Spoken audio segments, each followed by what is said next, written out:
آج کی ویڈیو میں ہم بات کر رہے ہیں بیسک ڈیفینیشن ان اسٹیٹسٹکس کے بارے میں۔ یہ سوشل سائنسز کے لیے جو اسٹیٹسٹکس استعمال ہوتے ہیں یہ اس کے ریفرنس سے ویڈیو بنائی گئی ہے۔ ویڈیو کے کنٹینٹس کے بارے میں بات کر لیتے ہیں۔ ویڈیو میں ہم بتائیں گے پاپولیشن اور سیمپل کے بارے میں، پیرامیٹر اسٹیٹسٹکس کے بارے میں، ڈسکرپٹیو اسٹیٹسٹکس اور انفرینشیل اسٹیٹسٹکس کے حوالے سے۔ پہلا ہے پاپولیشن اور سیمپل۔ پاپولیشن ہم آبادی کو کہتے ہیں۔ جب ہم کوئی بھی ریسرچ کرتے ہیں تو اس میں جن لوگوں کے بارے میں ہم معلومات حاصل کرنا چاہتے ہیں ان تمام افراد کو پاپولیشن کہا جاتا ہے۔ جیسے مثال کے طور پر اگر ہم پاکستان کے تمام بی اے اسٹوڈنٹس کے بارے میں کوئی تحقیق کرنا چاہتے ہیں تو تمام بی اے اسٹوڈنٹس پاکستان کے پاپولیشن کہلائیں گے۔ سیمپل ان افراد پر مشتمل ہے جو چند افراد ہم آبادی سے چنتے ہیں تاکہ ہم ان کے بارے میں تحقیق کر سکیں۔ جیسے اگر ہم 500 افراد یا 500 طالب علموں کو مختلف یونیورسٹیوں اور کالجوں سے چن کر ان کے اوپر تحقیق کریں تو وہ سیمپل کہلائے گا، کیونکہ اس میں تمام بی اے اسٹوڈنٹ شامل نہیں ہیں جبکہ ہم نے ایک گروپ بنایا ہے۔ اس کی وجہ یہ ہے کہ پوری آبادی کے بارے میں تحقیق کرنا عملی طور پر ایک ناممکن بات ہے، اس لیے ہم ایک چھوٹا گروپ چن لیتے ہیں جن کے اوپر ہم تحقیق کرتے ہیں، اور وہ گروپ پوری آبادی کی نمائندگی کرتا ہے۔ تو یہ ہے پاپولیشن اور سیمپل۔ پھر ہم بات کرتے ہیں پیرامیٹر اور اسٹیٹسٹک کے بارے میں۔ یہ پچھلی سلائیڈ سے ریلیٹڈ ہے۔ آبادی کے بارے میں جو بھی آپ معلومات حاصل کرتے ہیں یا ہم کوئی بھی کیلکولیشن کرتے ہیں اس کے نتیجے میں جو بھی ویلیوز آتی ہیں انہیں آپ پیرامیٹر کہتے ہیں۔ جیسے فار ایگزامپل اگر میں پاپولیشن کا مین نکالوں کسی بھی حوالے سے کہ کتنا آئی کیو ہے پاپولیشن کا، اس کا مین نکالوں تو وہ مین پاپولیشن کا نکلے گا تو پیرامیٹر کہلائے گا۔ جبکہ اگر ہم سیمپل میں کوئی کیلکولیشن کریں کسی بھی قسم کی، جیسے ہم سیمپل میں آئی کیو کا مین نکالیں تو سیمپل کے جتنے بھی کیلکولیشنز کے نتیجے میں جو ویلیو آئے گی وہ اسٹیٹسٹک کہلائے گی۔ جیسے سیمپل کا مین جو ہے وہ اسٹیٹسٹک کہلائے گا، پاپولیشن کا مین پیرامیٹر تھا۔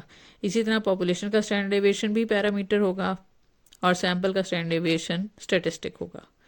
Descriptive statistics it consist of collection, یعنی ڈیٹا کلیکشن۔ ڈیٹا کلیکشن ہم انٹرویو، آبزرویشن، سروے اور فوکس گروپ کے ذریعے کرتے ہیں۔ اس کے علاوہ بھی بہت سارے طریقے استعمال کیے جاتے ہیں۔ اس کے بعد آرگنائزیشن، جس طرح ہم مختلف کاغذات کو فولڈرز میں الگ الگ کرتے ہیں، اسی طرح سے جب ہمارے پاس معلومات آتی ہیں انہیں بھی ہم الگ الگ کرتے ہیں تاکہ انہیں بہتر طور پر ان کا تجزیہ کیا جا سکے۔ آرگنائزیشن کے بعد نیکسٹ اسٹیپ ہے سمرائزیشن، یعنی کہ ہم نے جو چیزیں مختلف حصوں میں تقسیم کر لی ہیں اس کی سمری بنائی جائے۔ جیسے ٹیبل میں آپ کو نظر آ رہا ہے کہ لینتھ اور ویٹ ہے، گروپ اے اور گروپ بی ہے، ان سب کے مین اور اسٹینڈرڈ ڈیویشن الگ الگ نکال لیے گئے ہیں، تو یہ سمری ہو گئی ہے۔ اس کے بعد ہے پریزنٹیشن آف ڈیٹا، یعنی ڈیٹا کو آپ نے پریزنٹ کرنا ہے۔ ایک دفعہ اس کو ریپیٹ کر لیتے ہیں۔ Descriptive statistics consist of collection, organisation, summarisation and presentation of data. Graph is best representation of data. اگلا ہے انفرینشیل اسٹیٹسٹکس۔ انفرینشیل اسٹیٹسٹکس کا مطلب ہے کہ اب ہم نے ایسے اسٹیٹسٹکس کی بات کرنی ہے جس سے نتائج نکالے جا سکیں۔ سب سے پہلے ہمارے پاس سیمپل کے بارے میں اگر ہم کچھ فیصلہ کر رہے ہیں تو وہ فیصلہ ہم پاپولیشن کے اوپر بھی اپلائی کر دیں گے، اس کو ہم کہیں گے جنرلائزیشن۔ دوسرا امپورٹنٹ ایسپیکٹ ہے ایسٹیمیشن۔ اب یہ ایسٹیمیشن یعنی اندازہ لگانا، یہ اندازہ لگانا ایک ایجوکیٹڈ گیس بھی کہلا سکتا ہے۔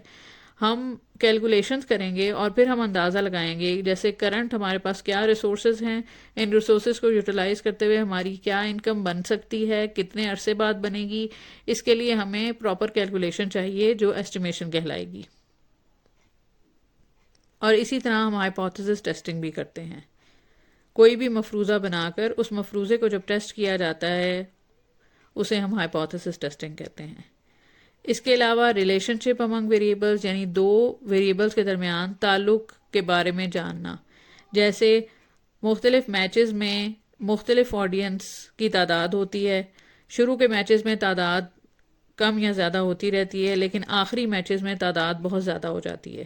تو اس کو ہم گراف کے ذریعے ریپرزینٹ کر سکتے ہیں، اور یہ ریلیشن شپ ہمیں سامنے لائن گراف کے طور پر نظر آ رہا ہے. پھر ہم پریڈکشنز کرتے ہیں، یعنی پیشن گوئی کرتے ہیں. پیشن گوئی کس طرح سے کریں گے؟ جیسے آپ کے سامنے ایک ایگزامپل ہے کہ کم پیسوں میں ہمارے پاس چھوٹی بلڈنگز بنے گی. جیسے جیسے ہم سرمایہ بڑھاتے جائیں گے، بلڈنگ کی ہائٹ بھی بڑھتی جائے گی، اس کے فلورز بڑھتے جائیں گے. اس طرح جب ہم مختلف سرمایہ اور بلڈنگز کا تعلق دیکھیں گے تو ہم اس سے نیکسٹ اونچائی کی بلڈنگ کے بارے میں بھی سرمایہ کا اندازہ لگا سکتے ہیں.